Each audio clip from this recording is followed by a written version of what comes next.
sur un rendez-vous qui se passe tous les 2 ans, à l'initiative d'EDF et de l'AD, et qui permet de faire le point sur l'énergie dans le département des Alpes-de-Haute-Provence, ou département à la fois irrésistible, on le sait bien, mais aussi exemplaire, parce que quand on fait le bilan carbone de notre beau département, quand on sait qu'on a 16 barrages qui sont sur l'axe de Verdon-Durance, qui produisent l'équivalent de 2 centrales nucléaires en 48 heures, enfin ça c'est les centrales nucléaires, nous c'est en 10 minutes. La partie photovoltaïque, on a vraiment un département producteur d'énergie verte.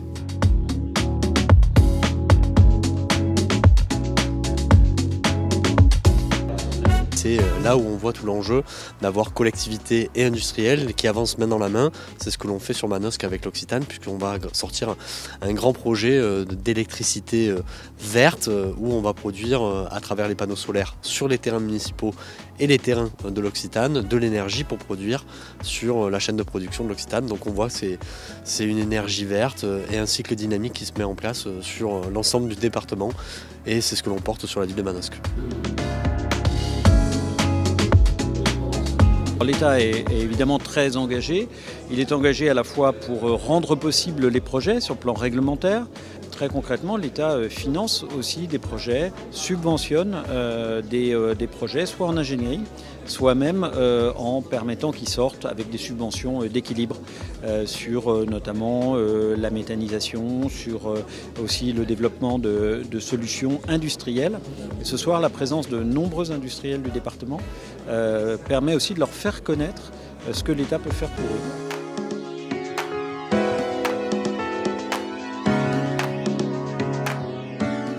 Territoire d'industrie a effectivement pour ambition, dans l'un de ces 4 axes, de travailler sur la transition énergétique et donc sur une partie de décarbonation. L'intérêt de ce mécanisme, c'est effectivement d'être pragmatique et de faire travailler l'ensemble des EPCI, des acteurs économiques et des acteurs de l'État afin de rendre des solutions concrètes pour décarboner. Aujourd'hui, ce n'est plus un choix, c'est un devoir que de devoir changer notre manière de travailler et notre manière de faire, qu'on soit entrepreneurs, industriels, dans le tourisme ou quel que soit le secteur d'activité. Territoire d'industrie sera là pour nous aider à porter ce changement. Ces rencontres et cette édition 2024, c'est toujours un exercice important, notamment dans sa préparation. Nous attachons beaucoup d'importance chez EDF à être proche des territoires, ça fait partie de notre ADN, de notre culture, de notre histoire. Et cette édition 2024 en a été une illustration, un exemple, aux côtés effectivement de l'agence de développement, pour permettre à ces acteurs, ceux de l'agence de développement, d'être en capacité d'offrir une soirée inspirante, une soirée vis-à-vis de laquelle on espère que beaucoup d'industriels trouveront matière à innovation chez eux, dans leurs propres installations, et puis peut-être aussi tout simplement avoir envie de faire partie de cette grande aventure de la décarbonation de l'économie pour mieux lutter contre le réchauffement climatique. C'est un exercice citoyen avant tout, c'est un exercice qui intéresse tout un chacun dans son quotidien, et c'est un exercice que l'on sait sensible, complexe, mais encore plus facile à réaliser d'une certaine manière si tout le monde en est convaincu. C'est une excellente soirée que nous venons de vivre puisque on a parlé bien sûr territoire d'industrie, mais on a surtout parlé aussi innovation et innovation énergétique.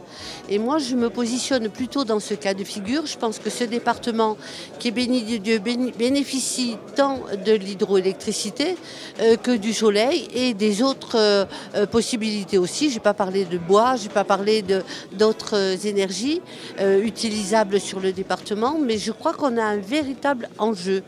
Donc, donc, si nous avons cet enjeu sur le département, nous parlons d'innovation, mais par voie de conséquence, nous parlons de décarbonation. Donc, je pense que cette soirée était très intéressante en ce sens. Un grand merci. Je le disais il y a quelques minutes. Je pense aussi que cette crise de l'électricité nous a tous conduits à faire des économies et à penser autrement et à penser nouvelles énergies.